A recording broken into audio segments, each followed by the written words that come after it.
ultimately, the project, which started small with just the word depression, ended up big with 272 different emotional states as covered by 8,000 quotes and phrases of people who've experienced them. Well, we had no idea. I had no idea what that really amounted to until we published the book. And in January, a friend called and said, "Hey, I'm looking at this. It's very interesting. Why don't you submit it to AI?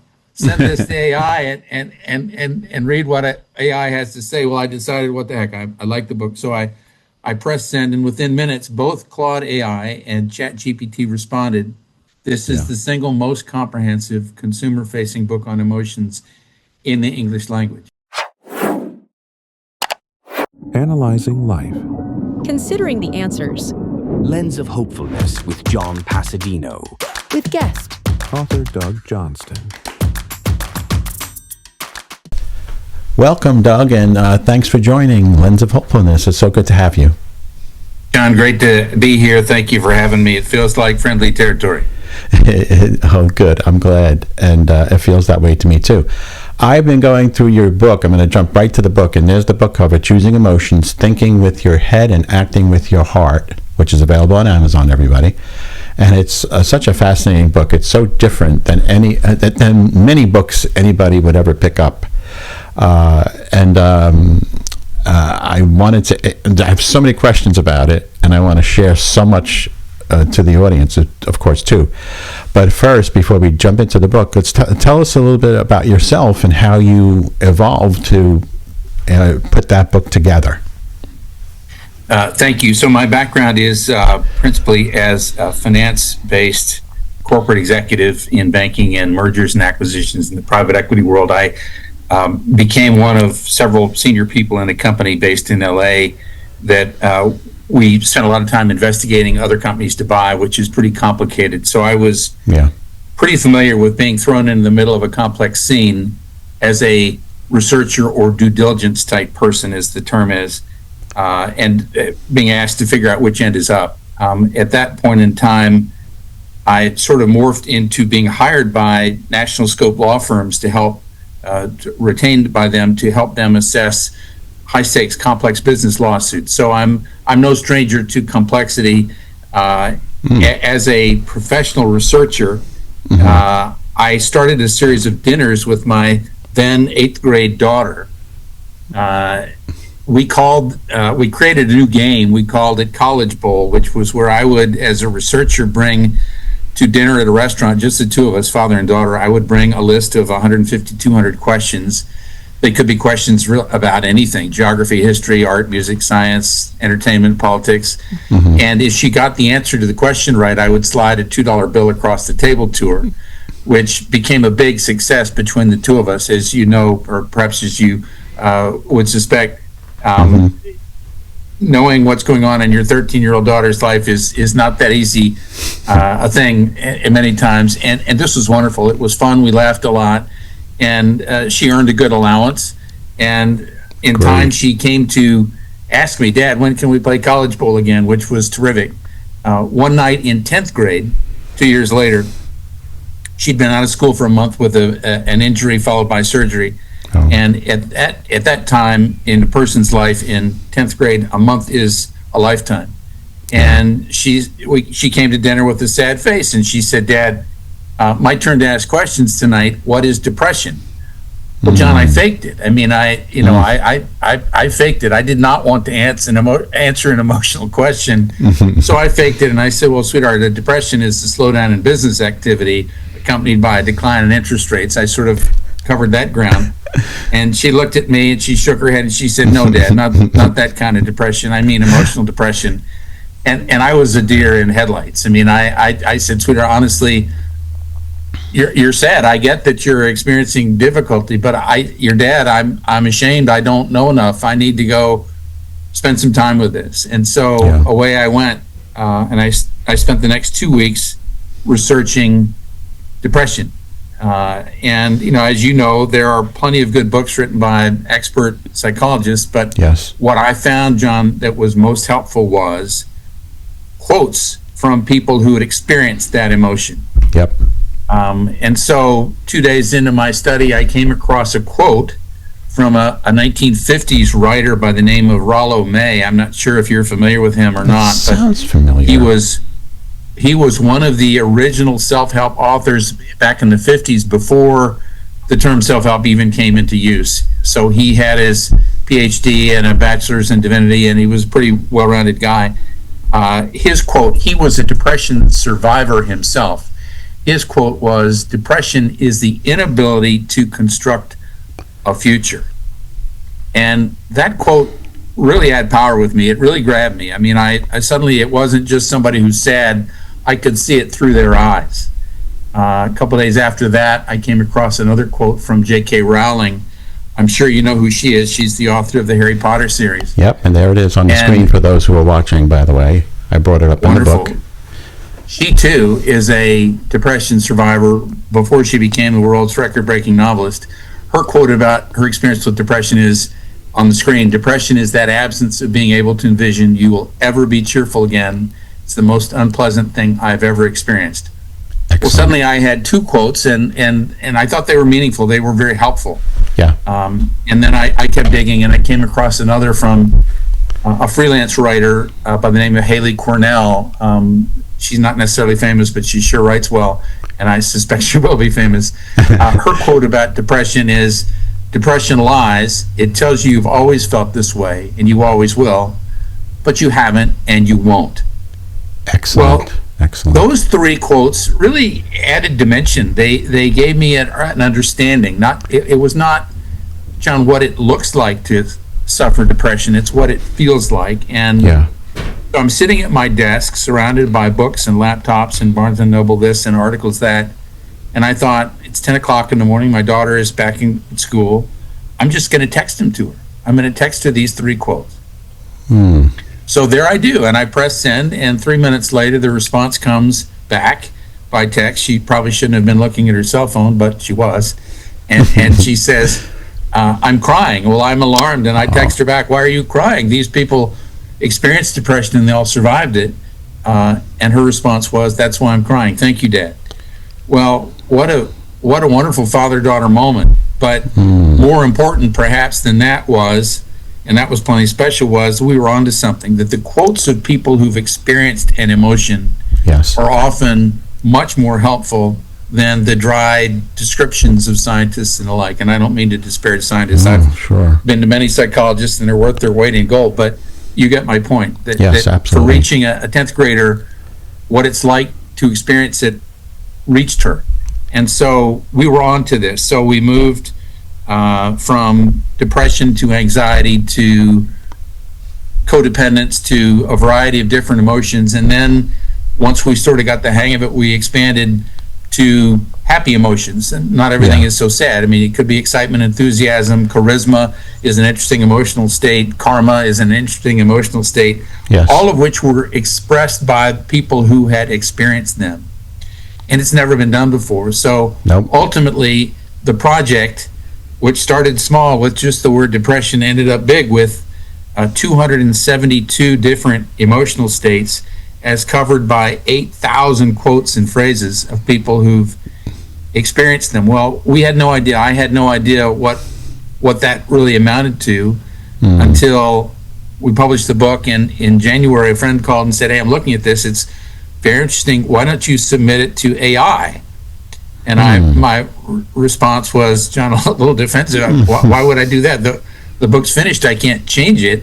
And they said, no, not to change it, just to get some evaluation of it. So here I am with the electronic version of a 130,000 word book, 376 pages, and I paused my finger over the send button. Do I really want to send this to AI and read what AI has to say? Well, I decided, what the heck, I like the book, so I pressed send, and within minutes, both Claude AI and ChatGPT responded. Yeah. This is the single most comprehensive consumer-facing book on emotions in the English language, which I blinked. I mean, I had no idea. I thought for sure somebody would have done something like this before, but what you find is that in academia, psychologists typically pick a favorite emotion. It might be determination, it might be anxiety, True, but they limit true. to one. Yep. This was the first time anybody had ever done it where all of them were laid out A to Z. Yes. And using the quotes of other people. And so it was a book by accident, and it's really caught on. So the Amazon world has responded favorably. We've been ranked in the top 3, probably in the top 10 in 3 different categories. And it's been a great ride, and it's been helpful. Yep. Again, I'm repeating, but it's the first book in history that defines all emotions together, and the first also that does it through the experiences of people who've actually been there. And that's a big advantage. So many people ask the question, gee, am I wrong to feel this way? Or why do I feel this way? It's extremely helpful to see what 1,800 other people throughout history have said themselves when they experience that emotion. And, John, everybody in life, everybody has suffered.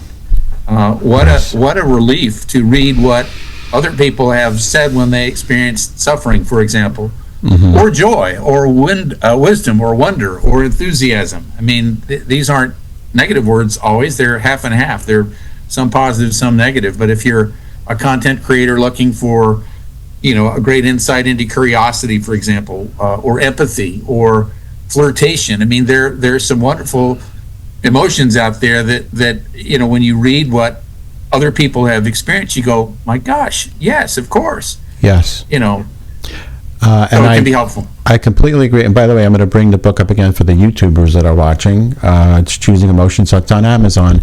And you'll see, I borrowed it on I think it's March 29th from my Kindle library, because I'm a Kindle Unlimited subscriber. I pay a certain amount of money per month, and then it gives me access to many books. And this is one that's on there. So you could actually get if I'm talking to the audience now, you can get the Kindle Unlimited edition, read it, and then return it, and then take out another book. Doug still gets royalties. Thank you for that. Or you can get the paperback or the hardcover, which is available, and you can see all the reviews. The reviews in this thing are like off the charts. The beginning of the book, we'll take a look at those in a little while, but the book starts out with so many great reviews, and I believe again its uniqueness is bringing such a great response. So I congratulate you. Kudos to you for the idea. Well, thank you. It was a labor of love in a way, and ultimately it became like eating peanuts. I couldn't stop. I mean, I was onto something fascinating, and I learned so many things, honestly, that I wish I'd known when I was 25. There were evenings where I wept. Wow. Because I rediscovered things that I wish I had known earlier in my life. Yeah, and I'm just scanning through the book. Me too. I mean, Roy, I completely relate to what you're saying, because I am, as of this day that we're recording, I'm 67 years old. So I grew up in the 1960s, like early 70s. Those are my formative years. And back then, it was very different. There wasn't, you didn't, it's hard to describe, but we didn't have the same level of help that we have today. Let's put it that way. It was more of like a, go to your room. That kind of, like, very hard, more like a tough love type of approach, because my parents were Depression era, and they had to tough it out, and there wasn't money to pay for anything, so they basically got through it their way. So I often think of, what if I had the materials? Now, if I had gone to the library, I'm sure I could have found Carl Jung's, treatise on, dreams or whatever. But that's heavy reading. But this one is so down to earth that a layman can just pick up and thumb through and look at, which is, again, like you said, I've never, it hasn't been done. I've never seen a book like this before. It's beautifully said by you that in that era, in the 60s, when you and I grew up, the ethic was more, emotions are for sissies, deal with it. And you suggested, as your parents said, go to your room. Yes. Emotions were given sort of second-class treatment at best. If you couldn't handle it, there was something wrong with you. Well, fortunately, we're moving past that. But now that we can more freely talk about emotions, what a joy, I use that word carefully, what a joy if you're experiencing something that you're not quite confident about or that's a real challenge. What a joy to pick up a book and flip to an emotion and see what 20 to 40 other people have said about it, how they got through it, what it meant to them, how it felt to them, and then you're not alone. Suddenly, you're not alone in your room wondering, why am I being punished? You're actually exploring life in part through the eyes of others, but why not? I mean, it's help. Yep. And and it's very easy help. I'm going to bring up that screen I was talking about. Thank you for sharing that. I'm going to bring up, here are the reviews in the beginning of the book, and I'm sure there are more since this has been published. That this is just what happened to be published what time you published this. But you can see one after another, there are a ton of great reviews from people. And then if you go into Amazon, people who are out there watching, listening, when you go out to Amazon, you'll see too the reviews are building up. And by the way, I don't get commission. Doug is not paying me to say these things. I interview many authors, and I talk to many psychotherapists, psychologists, spiritual guides, and all that.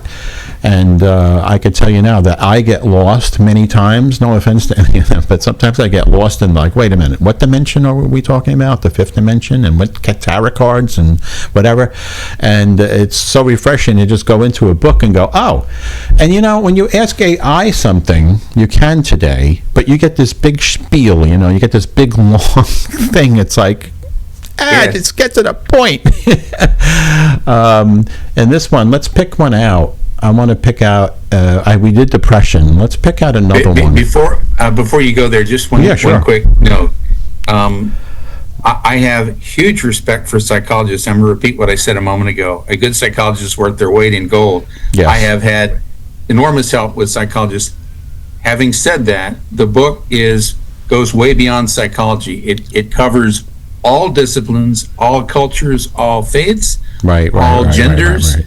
That is not political in the slightest. I think we have one quote from Donald Trump, one quote from Barack Obama, one quote from Hillary Clinton. That's fair. I mean, this is not a political oriented book in any capacity. It is for all people of all ages, and that matters, because sometimes it's someone in literature who discovered something and wrote it down that you'll read and go, my gosh, what a brilliant quote. Yes. The number of times, John, that I encountered a quote in my research at 10, 11 at night, and I simply uttered out loud, I wish I'd known that when I was 25, my life would have been different. These are not profound Einsteinian equations. They're simple observations from people that add great clarity to your life. Yeah. And that's really the point of it.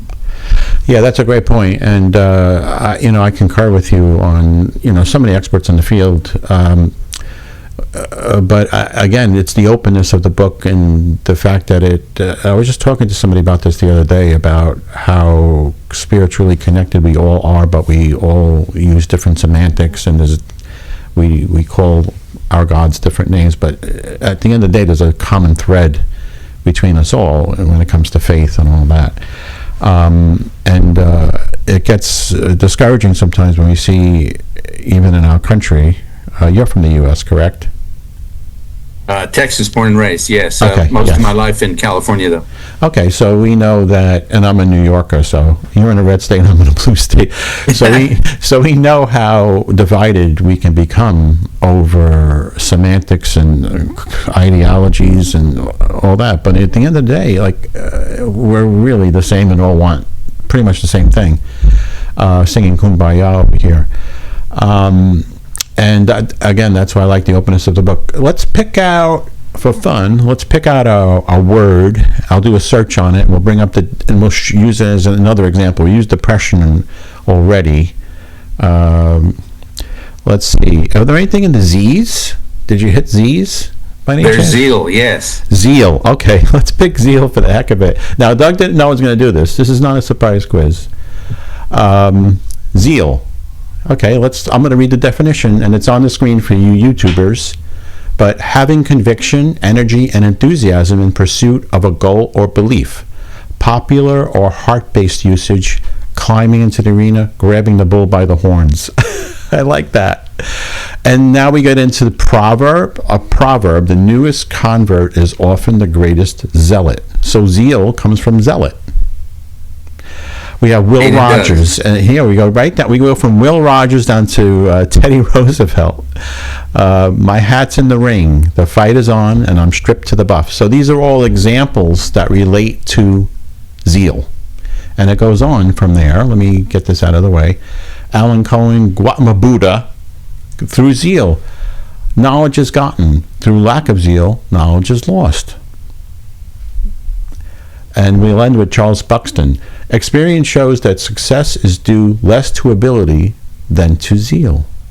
And then you have similar words: enthusiasm, fervor, interest, conviction, focus, fanaticism. Opposites: boredom, disinterest, indifference, laziness, apathy. Excellent. Let's see if we got to the end here. Was that the last one? Okay. That was the last entry, and abundance is the first one. So it's A to Z. There are so many intriguing emotions and emotional states. Bullying, narcissism, blushing, I think is kind of a fun one. Confidence, curiosity, resentment, forgiveness, provocation, lust. Life is full of I'm going to use the word, a range or spectrum of emotions.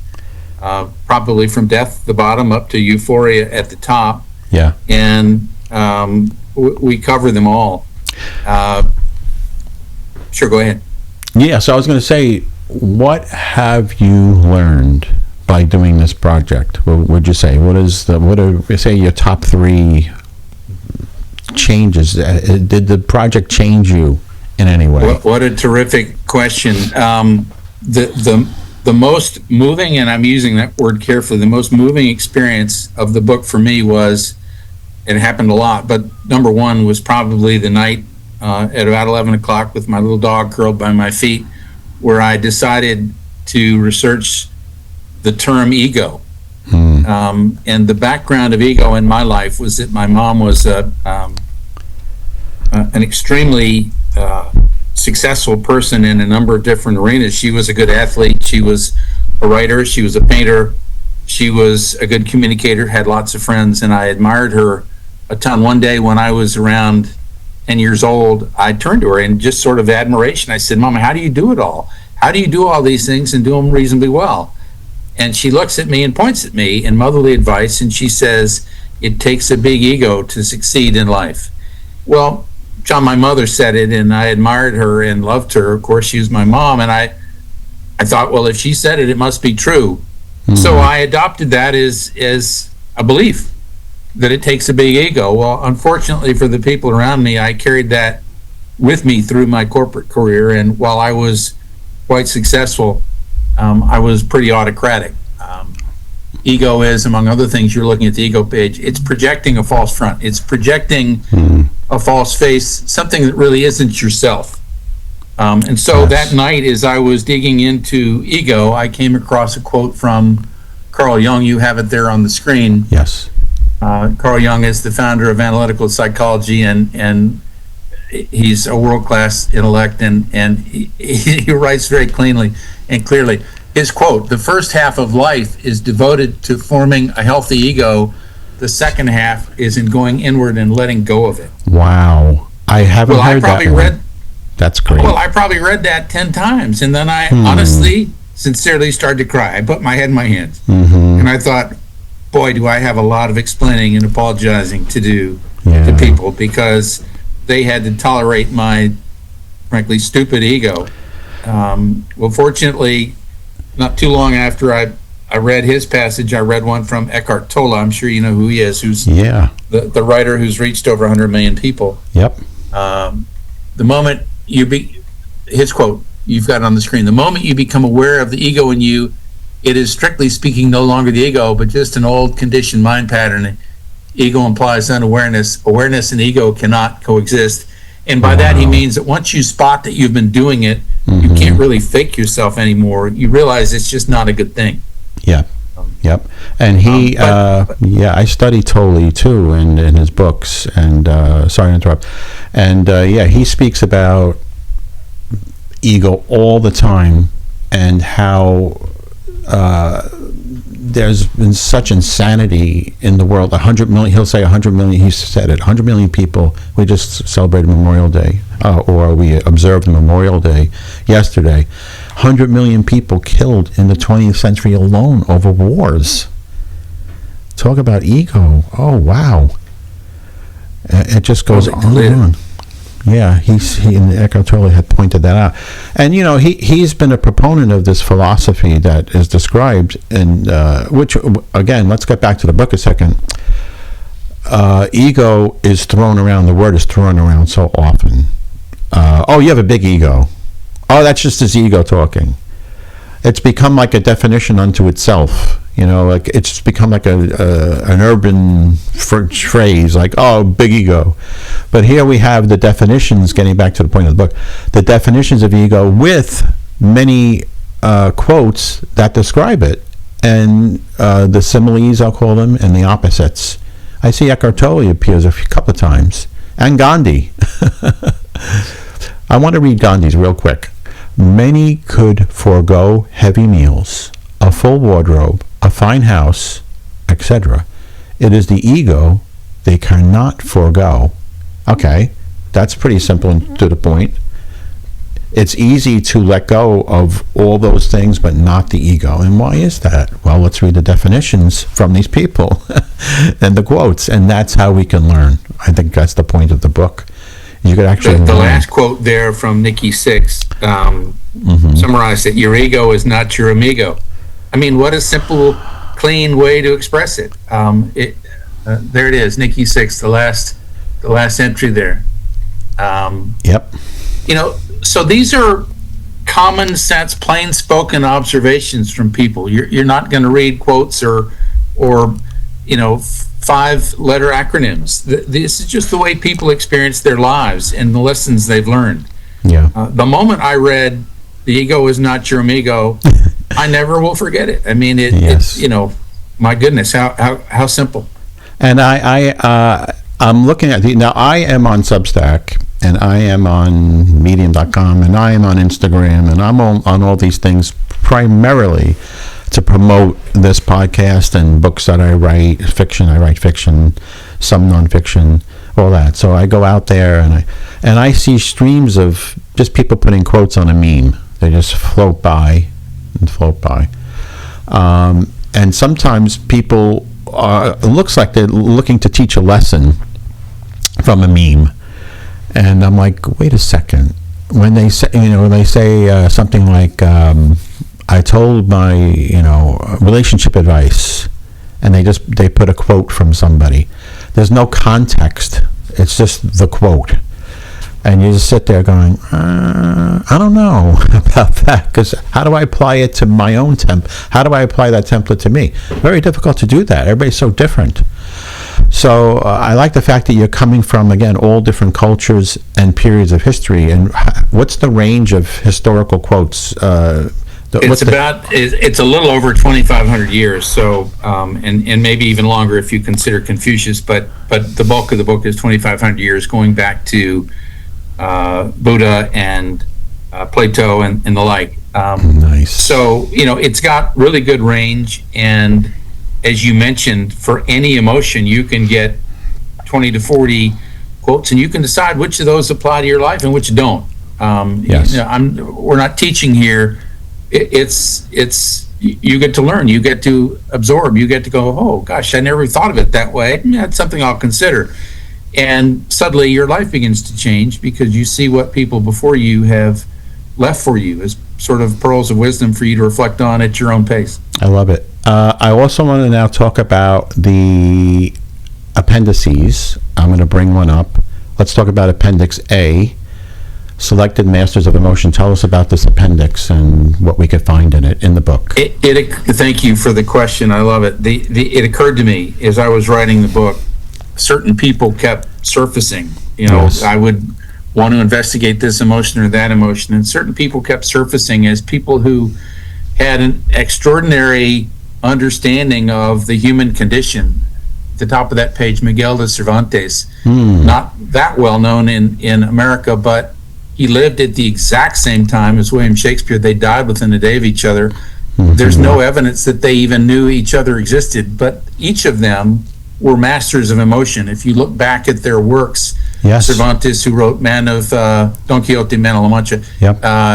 Don Quixote de la Mancha, was one of the most epic emotion understanders of history. That sounds convoluted. That's something. Wow.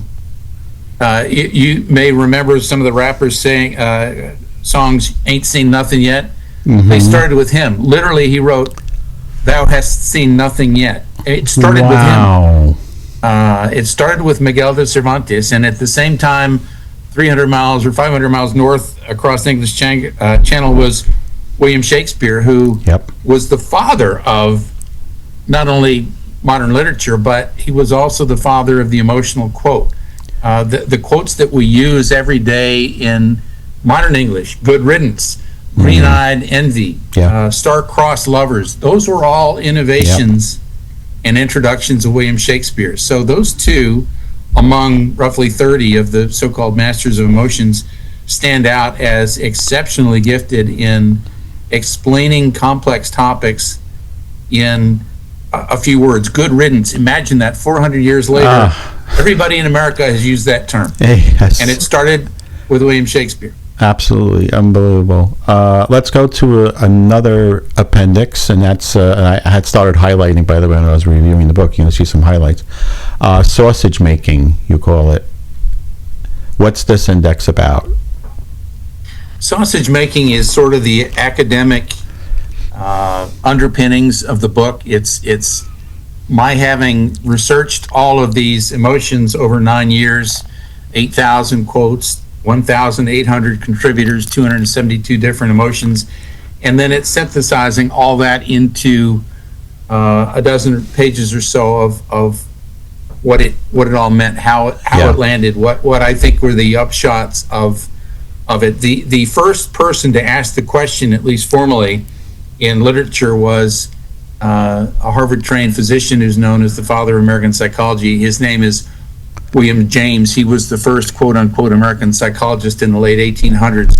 His question was, what is emotion? And so I thought I would pick up the trail from the master, Dr. William James from Harvard, and his seminal question, and sort of explain how the book came together and what I learned. Excellent. And I remember now why I highlighted this, because you ask a simple question, what is an emotion? And there's a definition. I believe what you're trying to do here is talk about the various definitions of what exactly is an emotion, and I'm going to read a little bit. This has been our question, as famously phrased in 1884 by Harvard-trained physician William James, as he said, who is regarded by many as the father of American psychology. We've revisited this question by examining over 250 emotions and emotional states as seen through the eyes of 1,800 of the world's. This is what you're saying, how you arrived at the book, too. And I want to go to the next page. I thought I saw something interesting here. Here, yes. Two frequently heard remarks about emotion are, well, an emotion is how you react to a situation, and an emotion is just how you feel about something. So let's talk about those two frequently heard remarks. You're going to give me, thank you for that, John. You're going to give me an opening. So I'm going to summarize 9 years of work, and to be very clear, I am a professional researcher hired, by really advanced law firms. So presumably they know what they're doing. But in summarizing all of this work, I think two things really come to mind. What is our emotional system? Our emotional system does two things primarily. First and foremost, it protects us. Yes. You touch a hot stove, you withdraw your hand. If you hang around aggressive, angry people, you're going to want to withdraw. So our emotional system, first and foremost, protects us. Yes. Once we are protected, our emotional system accomplishes its second mission, which is to allow us to advance our lives. We can investigate, we can be curious, we can fall in love, we can be enthusiastic, we can express wonder, joy, zeal, so many different emotions. But number one, the emotional system protects us. Number two, once it's protected us, we get to number two, which is to allow us to advance our lives. Well, the average person, if you ask them about an emotion, they might initially say, well, it's a reaction. I can't stop my emotions. Well, of course you can. Not to say that your emotional system doesn't protect you from problems. It does. Yeah. But it also allows you to write, to create, to dance, to laugh, to be happy, to act, to do whatever it is in life that you most want to do. So I'll say it differently. Emotions are a reaction, and they are also a decision. Winston Churchill, the wonderful statesman from England during World War II, you may recall that he was prime minister during the Nazi siege of London, where the Nazis were sending buzz bombs indiscriminately over the channel into neighborhoods, just blowing homes up at random. Yeah. And they were terrorizing the British people. So Winston Churchill, they didn't have television in those days. He went on BBC, the national radio. The nation was scared to death. Yeah. And he came up with 8 words that I think are as succinct and clear and beautiful as any I've encountered in my life. Fear is a reaction. Courage is a decision. Well, those two sentences, 4 letters each. Fear is a reaction. Courage is a decision. That is a description of what it is to be human. It is true. Emotions protect you, and they also allow you to rise above them and or pursue what you love in your heart. Yes.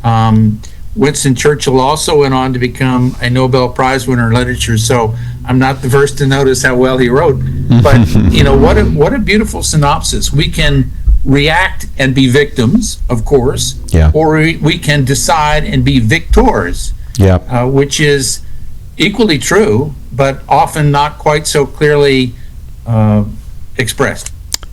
I love it. Thank you so much for that quote. It's an amazing one. I want to bring up another one that I saw, another sentence that I saw in this same index that I highlighted. And this is something that we all wrestle with too all the time as humans.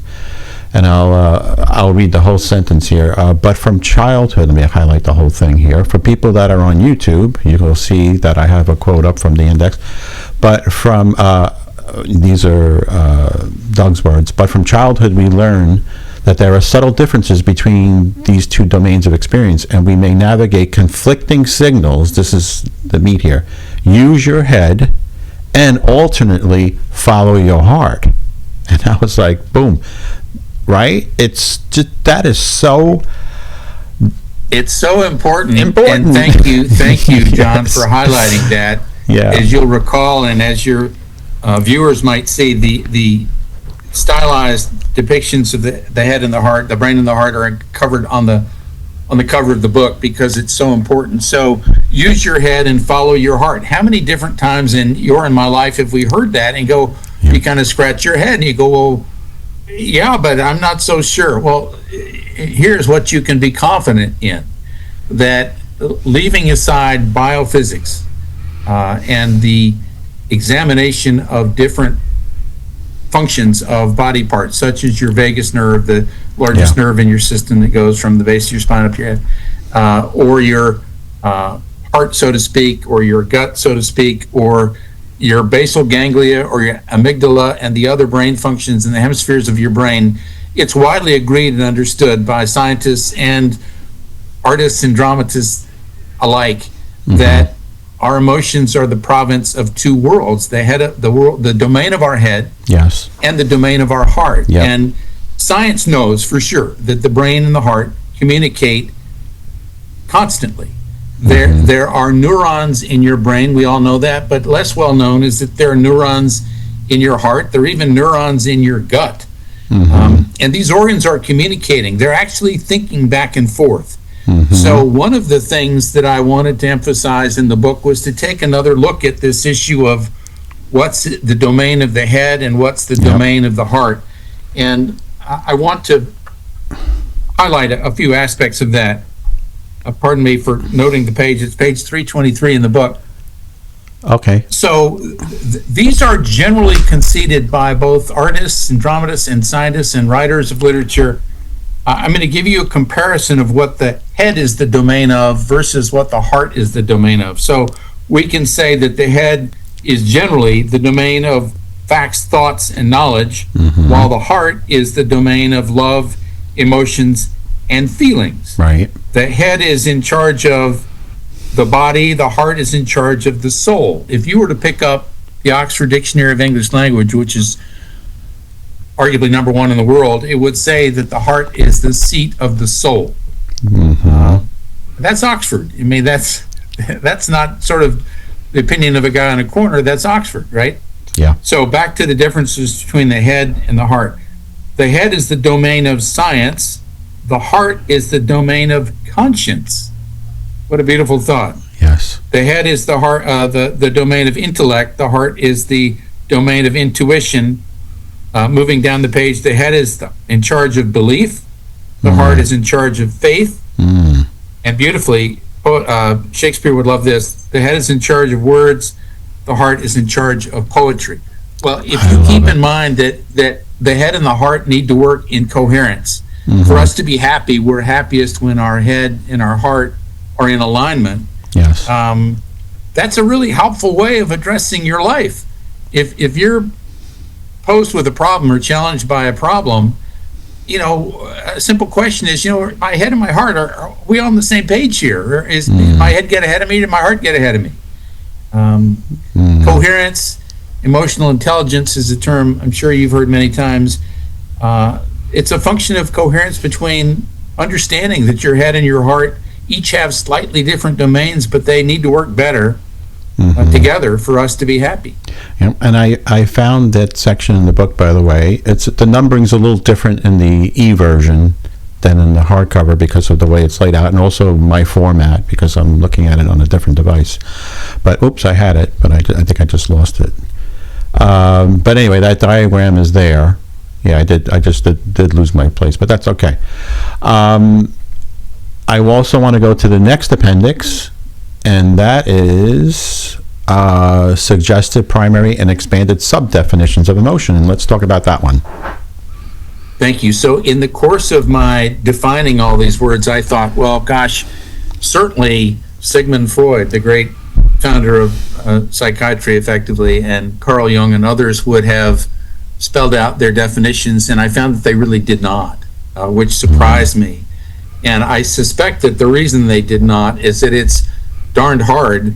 If you sit down with a pencil in a half an hour or an hour or 6 hours, it's darned hard to really write down what emotions really are and are not. And so having researched 272 different emotions over 9 years, I thought, I can really make a contribution to academia by, in the back of the book, defining emotions as per my research, and I think it's pretty self-evident. But the lead of the definitions basically focuses that emotions are both a reaction and a decision, and that's not instantly obvious. And yet, when you hear it, you go, "Well, yeah, of course."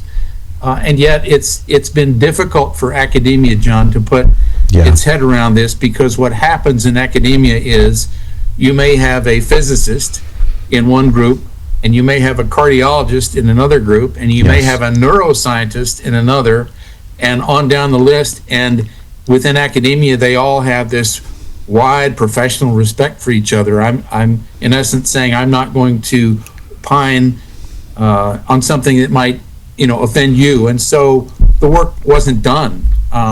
It's hard to find good definitions of emotion generally, as opposed to the specific 272 emotions.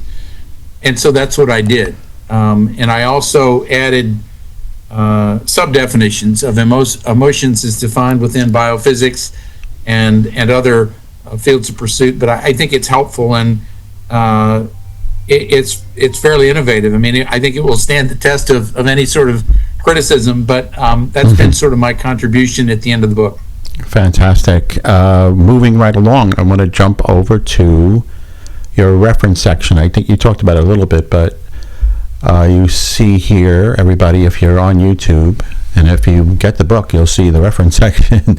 You cite your sources at the end of the book in the reference section. As you, pardon me for interjecting, I know you've got something you want to cover, but I'd like to cover something that's really important. Right Sure. there on the right-hand page is Barrett, Lisa Feldman Barrett. That may or may not be a name that you know. Okay. Lisa Feldman Barrett is a neuroscientist and psychologist at Northeastern University in Boston. She is among the top 1% most often quoted scientists in the world. Wow. Her seminal book is How Emotions Are Made, but she's one of scores and scores of writers that I wrote. But she specifically, in her clinical research, has documented the importance of fine-tuning words to emotional happiness. And I bring it up because it's that important. She has a specific quote that I want to read to you. Again, this is Lisa Sure. Feldman Barrett. She's a brilliant scientist and a beautiful writer. Her quote is, "The more finely grained your vocabulary, the more precisely your brain can construct emotion." Well, those words ought to be cast in stone, because it basically says that the better your emotional vocabulary is, the happier you will be. And that thought is echoed in 14 other scientific and artistic, dramatic disciplines. And I have done the work. I'm going to mention a couple more of them Sure. while I'm on the topic. Let's do Dan it. Siegel, who is may or may not be a name you know. Dan Siegel is also a New York Times best-selling author. He is a clinical psychiatrist working at UCLA, and he wrote 5 words, John, that I think should be, cast in stone. However, etched in gold. Pick a term. His quote is, "Name it to tame it." That's just 5 words. How could a scientist be so specific? Well, God bless him. He was and he is. Name it to tame it. If you are troubled by an emotion, you're stuck, you're not sure the way you feel, Yes. he's got the prescription. Name it to tame it. Name it to tame What it. beautiful phraseology. William Shakespeare wrote, "Suit the action to the word and the word to the action." I'm sure living in New York, you would have heard of the Sloan Kettering Clinic, and you might have thought Sure. of Sloan and Kettering as physicians. Well, they were not. They were both General Motors executives. Charles Kettering was in charge of engineering for GM, and he and William Sloan, his partner at GM, set the world on fire 100 years ago. Charles Kettering never got a graduate degree. He was just a world-class problem solver. In the course of his life, he owned 186 patents. So here's a guy who knows how to solve problems. You solve them with words. So his beautiful quote for the ages, "A problem well stated is a problem half solved." John, we all solve problems with words. You may think that a nuclear physicist solves problems with square root symbols and equations. Well, yes and no. Those are just substitutes for words. Here's a quote from Niels Bohr, who was, like Albert Einstein, a Nobel Prize-winning theoretical physicist. So this is a theoretical physicist and Nobel winner. His quote is, "What is it that we human beings ultimately depend upon? We depend upon our words. We are suspended in language." One last one for now. Noam Chomsky, known as the father of modern linguistics. "Language etches the grooves through which your thoughts must flow." No matter who you are, large or small, Einstein or on the corner, we all solve problems with words, and you will be happier per the science, per the art, per the drama, per the literature. You'll be happier if you expand your emotional range. That's what we know. That is a fantastic point, and I can tell you, I spoke to a professor of rhetoric who said exactly that, and back to how we become divided, and we talked about the wars that occurred in the 20th and wars have been ongoing for various reasons, But one of the things he pointed out was exactly what you're saying, and that is the art of rhetoric, of communicating, has unfortunately not been kept up with. I'll put it that way.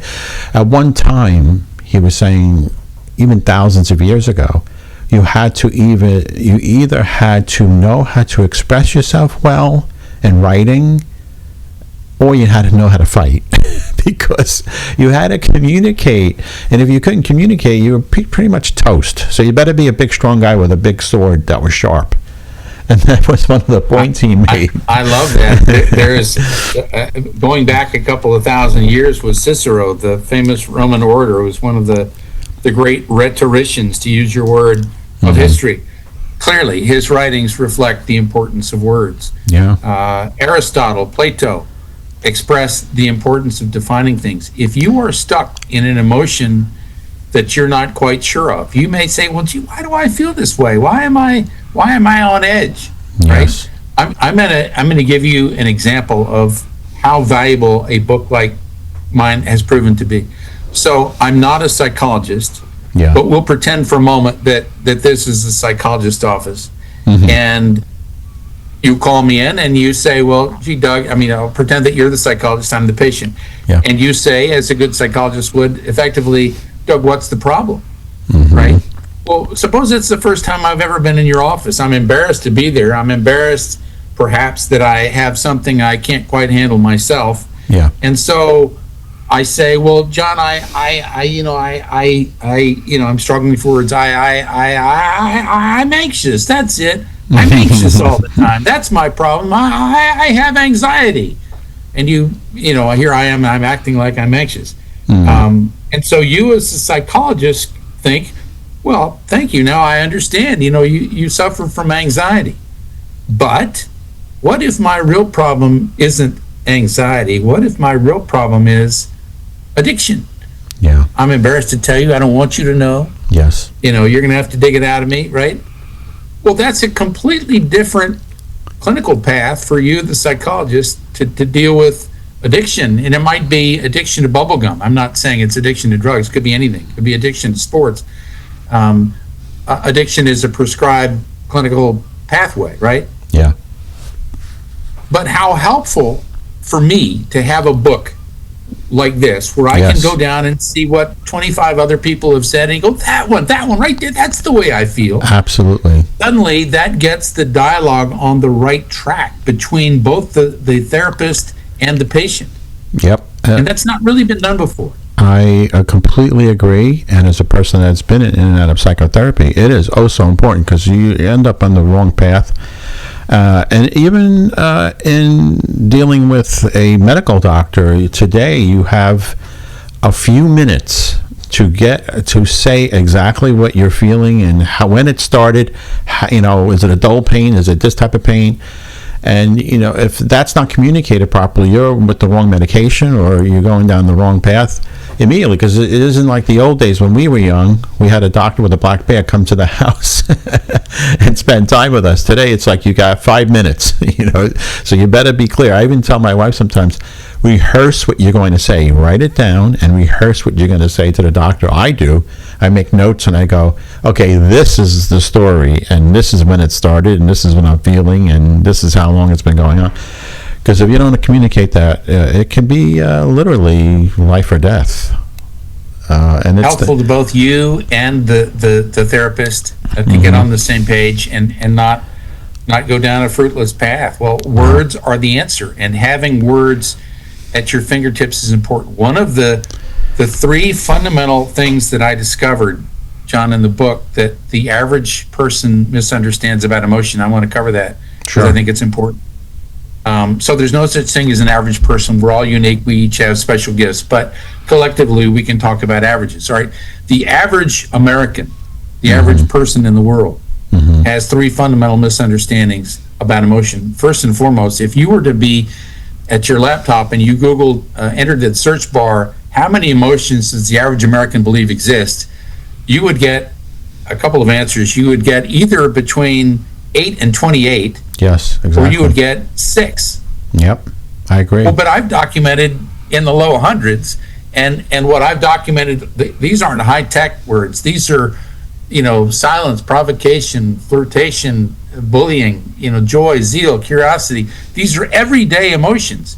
Well, if the average if the average, quote unquote, average American thinks that there are only, a couple of dozen emotions, well, wow, think about that. Think about the implications of that. Think about that person sitting, talking to a friend or a therapist for help and not really having the reach to know, to be able to describe what they're feeling. Well, this book gives you that. This 100%. book gives you immediate access to, without embarrassment, about what other people in your circumstance have felt. All right, so that's number one. Yeah. Number two, the average American thinks that, the average person thinks that emotions are occasional.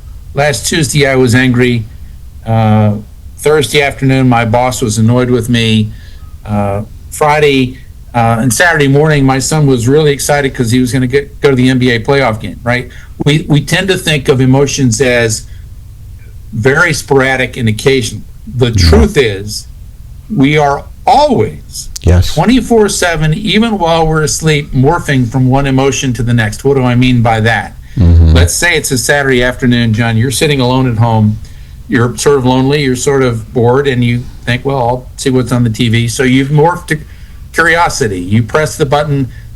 A show comes on. It's a rerun. You're bored again, or you're disappointed. You put it down. You put down the remote, and you think, I'll see what's in the kitchen. You're curious. You walk in the kitchen, you see the refrigerator, you're excited. You walk to the refrigerator, you open the door, aha! You're exultant. There's that goodie that I left in there last night, can't wait. Yeah. You reach for the goodie, your cell phone goes off, you're annoyed. It's a telemarketer, right? You figure out how to dismiss the telemarketer, you go back to your goodie, you eat it, you're satisfied. You finish satisfaction, you're bored again, you think, well, I'll call Bill, and maybe Bill wants to go to the gym. Your curiosity. What I'm getting at, and I think you see it, is you're constantly morphing from one emotion to the Absolutely. next all day. It is, in fact, this is an important thing. Emotions are how we navigate our lives. Absolutely. They allow us to withdraw from things that are not good for us or that don't help us, and they allow us to move toward things that are good for us that we do want. All right. Absolutely. The third thing, perhaps the most powerful point that I'd like to make is the average person thinks that emotions are inferior to logic and reason. Now, why do I say that? Well, think back to the Star Trek TV series where you had William Shatner as Captain Kirk of the Starship Enterprise and Leonard Nimoy as his first officer, the purely rational Vulcan, and occasionally Mr. Spock, the purely rational Vulcan, would turn to Captain Kirk and say, well, you humans are enchanting, but your emotions are annoying. I mean, I'm just in. All right, whether it's that mindset or whether it's Bill saying, oh, I can't handle Mary, she gets so emotional. Emotions get sort of a bad rap. But look, who was the captain of the Starship Enterprise? He was William Shatner, Captain Kirk, who could combine rationality, reason, and emotion together. All right, so my point is this. There is virtual unanimity in the scientific community, from Nobel laureates and Honda Prize laureates through the very tops of psychiatry, neuroscience, linguistics, physics, you name it, that emotions are fundamental to reason and logic. I'm going to say that again. Emotions are not merely, they're not inferior, they are superior. They are fundamental to logic. You cannot, this is per Antonio Damasio, who's arguably in the top 3 neuroscientists in the world. He teaches at USC. He's widely revered around the world and well respected and well regarded. You cannot choose logical outcomes without first having your emotional system in place. Jonathan Haidt, who teaches psychology at NYU, his quote is, it is only because our emotional system works so well that our rational functioning can function at all. Daniel Kahneman, Nobel Prize winner at Princeton, same thing. They all say the same thing. Emotion is primary and foundational. It's not inferior or subordinate. Well, the moment that we understand that emotions are that important, our life changes. Suddenly we start dismissing them and think, I should embrace this. This is how I get around. This is how I navigate my life. I concur again, and I'll go back to the professor I interviewed he teaches rhetoric, and there's 3 pillars of rhetoric. That's ethos, logos, and pathos. Pathos is the emotion part. And he actually pointed out, I asked him to point out some historical figures that were great at using rhetoric, and I told him to emphasize which of the 3 legs they were best at. Now, I will say the word again, Trump. And this professor said that Trump is a master at it. If you think about how he can, and this is not about ideology, it's not whether he's a good guy, bad guy, and we're not talking political stuff here. How he is able to push buttons to get attention and emotional responses which trigger actions. He's a master at it, no matter what anybody could say about him. And I'm not saying I voted for him or didn't or will or won't ever. I'm just saying that because I don't want to get in trouble. Well, great politicians like, I think you have to give Trump his due. I mean, he's a very successful politician. You might make the same remark about Barack Obama. Yes. A remarkably effective speaker, whether you like him or not. Even his enemies, his detractors say he's a brilliant rhetorician. I mean, He gets the message across. And the other one he pointed out was, he did mention Obama, he did mention Martin Luther King. His rhetoric was incredible. He changed the face of the country, literally, and that's exactly what's happening now. Again, we're talking about, back to your point about how emotion is constantly there. You open up a newspaper and you just see it, boom, across the headlines. And I was also thinking, as you were talking, about just my relationship with my wife. I've been married for 40, I think it's 43 now, after I'm losing count. But every day is a new day. It's a new conversation. It's a new, you went to the store and you got how much stuff? And how was I feeling when you came through the door with the bags and I saw you bought that many bottles of soda? What? They were on sale. No, I wasn't thinking that. I was just thinking about something else. I have a podcast later today and I was thinking about how I'm going to approach it. So she thinks I'm upset because she bought the Pepsi, but I'm not, because I'm preoccupied with this. See, my emotions are all over the place. She might have been cut off on the way home. So now her emotions are tense. So we have this in relationships, to your point. The emotions are constantly changing, and that's why it's so hard to stay married, everybody. Just so you know. So get the book and thumb through it. Look through the book. I wanted to just quickly get to... you have an alphabetical index of contributors. Again, I want to outline some of the highlights of this book, which I absolutely love. And I am an ebook person, but I'm getting a hard copy of this because I need to have it in my hand. But you have an alphabetical index of contributors. I love the fact that you're pointing out all your sources. Thank you so much for doing that. And before over 1,800 sources. And also you point out the stuff that people can access themselves, like Wikipedia and AZ quotes and all that. You see these, people see these all the time on memes and stuff there, where people can go and find quotes. What's unique about your book, again, is you have so many different ones in the same place and ones that have not been identified about emotion.